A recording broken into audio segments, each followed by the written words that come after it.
Hello, welcome to today's video. My name is Blumino Morin, and in today's class, we're going to be going over the two types of investment accounts available to us in Canada. If you are new to investing, today's class is going to provide you with a solid overview of the different types of investment accounts and also the advantages and the disadvantages. Hopefully at the end of this video, you can make an informed decision as to which account best suits your investment goals and objectives.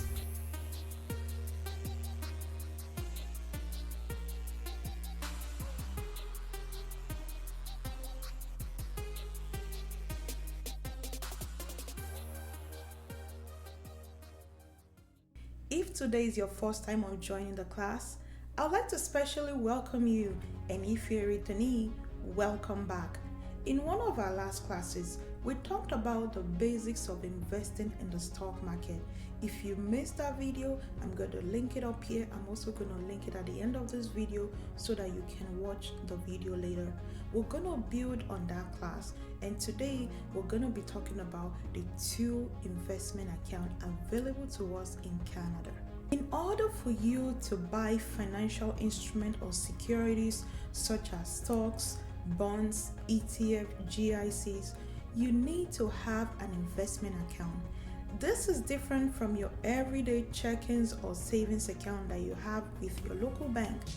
This is an account that you have to open with a brokerage firm, and this could be with an independent investment firm or even with your local bank or with an online discount broker. I typically don't recommend going with your local bank because usually the fees are much higher when you compare them to the online discount brokers. Personally, I use an online discount broker called Questrade. They offer fantastic customer experience, they offer cheaper fees compared to the local banks, and apart from that, they allow you to keep your funds both in Canadian dollars and also American dollars. And this is very vital, especially if you're an investor or if you're someone that you're looking into buying American stocks. Just to make it easy, if you like to open a Questrade account, I'm going to leave a link in the description below. So in Canada, we have primarily two types of account: the registered investment account and the non-registered investment account. A registered investment account is an account that is regulated by the Canadian government and it is registered with the Canadian government. This is an investment account that allows we investors, individuals, to put our money in this account and allow it to grow tax-free over time. This account, it offers tax advantages that allows us to shelter and defer taxes, thereby enabling us to grow our investment over time tax-free. Examples of this account are the TFSA, the RRSP, the RRSP, and the RRIF. In this particular class, we're going to be talking about the TFSA and the RRSP because those are the ones that are applicable to us. So, what is a TFSA? TFSA simply means tax-free savings account. Please don't let the name savings account fool you. This is not one of those typical savings account that you have with your local bank that you earn 2 cents every month. Not at all. This is an investment account, and the TFSA allows you to put money into it, and any stock, any bond, any financial security that you buy in your TFSA, it grows tax-free and you can withdraw it anytime without any penalties. So that means that any capital gain, dividend, or interest earned, they are not taxed and they can be withdrawn tax-free. So think of your TFSA as a basket of goodies, and in this case, the goodies are the financial instruments such as stocks, bonds, ETFs, GIC, and even cash. This is usually called your portfolio, right?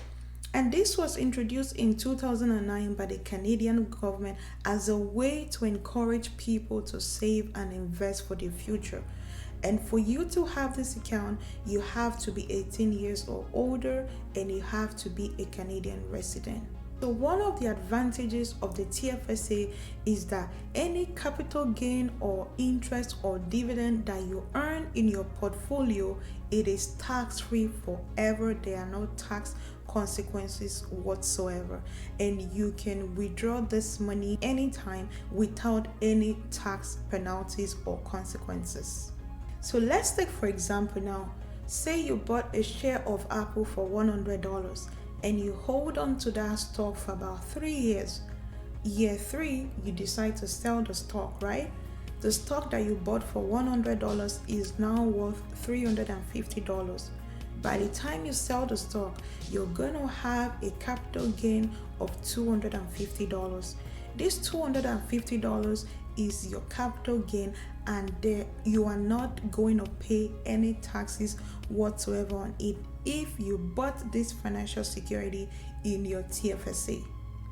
Okay, this is going to be different if we factor in the RRSP or the non-registered account, and we're going to see the example. So each year the government provides a limit on how much we can contribute, and this is known as your contribution limit, and it varies from year to year. This is the maximum amount that you are allowed to deposit into your account for the year. So for example, year 2020, the contribution limit is $6,000.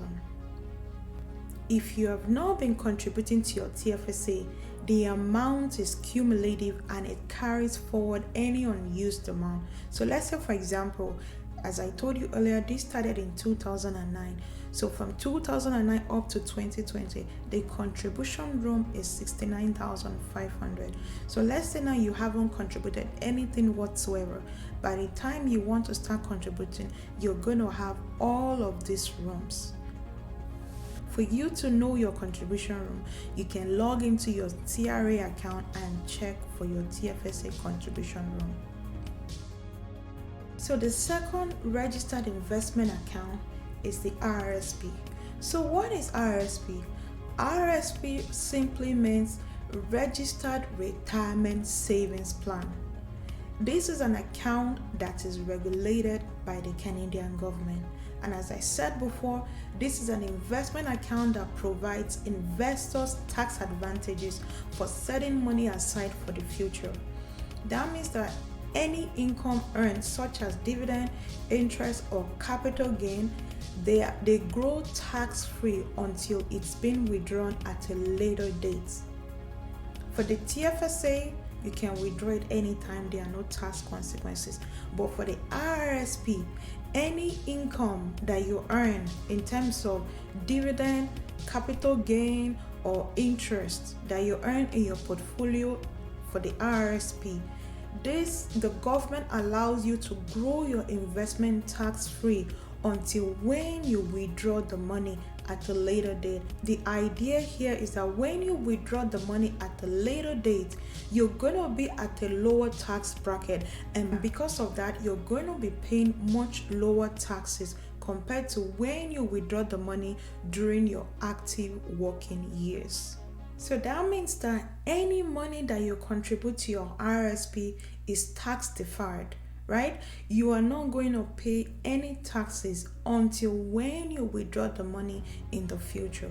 And as I said before, the idea is for you to withdraw the money at a later date when you are not working or when your income is substantially low, so that your taxes on it is going to be much lower. And the set date for here is at the age of 71. Obviously, you can withdraw the money at any time, but there are going to be tax consequences if you decide to withdraw the money before the age 71. There are some exceptions to the rules, which I'm going to go over shortly, but for now, just know that for your RRSP, any money that you contribute into it, any financial securities that you buy, such as stocks, bonds, GIC, ETS, whatever is in your portfolio, the government allows that investment to grow over time tax-free, and you're not going to pay any taxes on it until when you withdraw the money. The other feature about the RRSP is that any money that you contribute to your RRSP is tax deductible. And what that means that when you file your tax, let's say the following year, any amount that you contribute to your RRSP, you can deduct that from your taxable income, and by the time the government charges you the taxes, it's going to be much lower, and because of that, you're going to get a tax refund.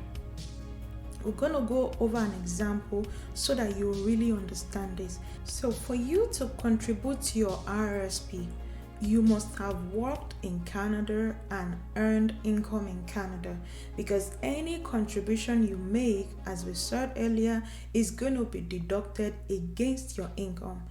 Let's look at an example. Meet Jonathan. Jonathan makes $100,000 per year and his tax rate is 30%. That means that he owes the government $30,000 in taxes. Usually, these taxes is taken out per paycheck, and by the time you total all the taxes taken throughout the year, this should amount to $30,000. So in this particular example, Jonathan owes the government $30,000 in taxes. Now, during the year, Jonathan makes RRSP contribution of $15,000. That means that when he files his taxes, the government is not going to charge him on his taxable income of $100,000.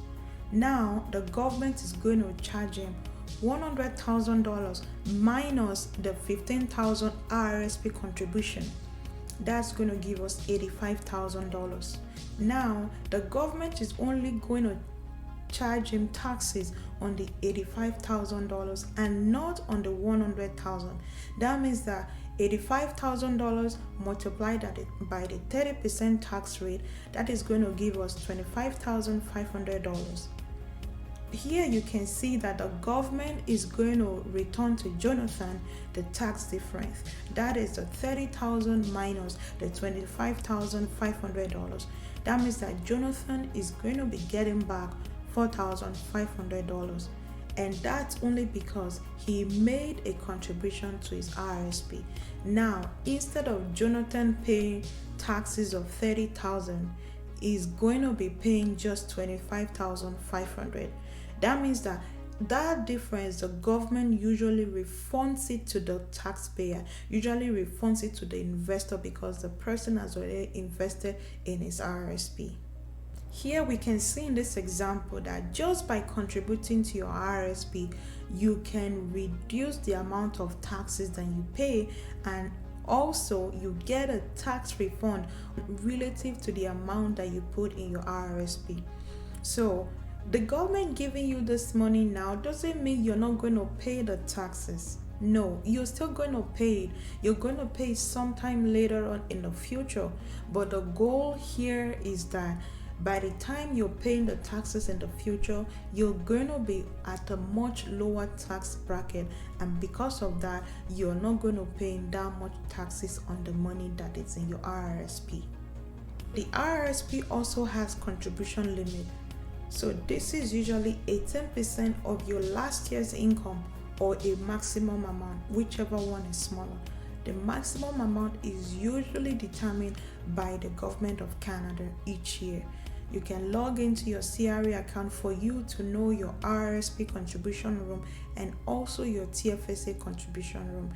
You can usually see that even on your notice of assessment for your tax. The government usually doesn't want you to withdraw from your RRSP. They want you to put the money aside for retirement. But sometimes when you take out money from your RRSP before the age 71, the government is going to charge you at your current tax rate. That means that usually if your tax bracket is maybe 30% or even sometimes 35%, any money that you take out from your RRSP is going to be added to your taxable income when you file your taxes next year. That means that any capital gain or dividend or interest that you've earned that you take out from your RRSP before the age 71, the government is going to charge you taxes on it. So usually the government does not want you to take money out of your RRSP, because this is an investment account slated for you to put money away for retirement. However, there are exceptions to the rule for your RRSP. There are two instances whereas the government allows you to take money out of your RRSP without any tax consequences, without any tax penalties. Number one is when you withdraw money for education, and this is called the Lifelong Learners Plan. You can find the details on the CRA website. And the second instance is what is called the Home Buyers Plan.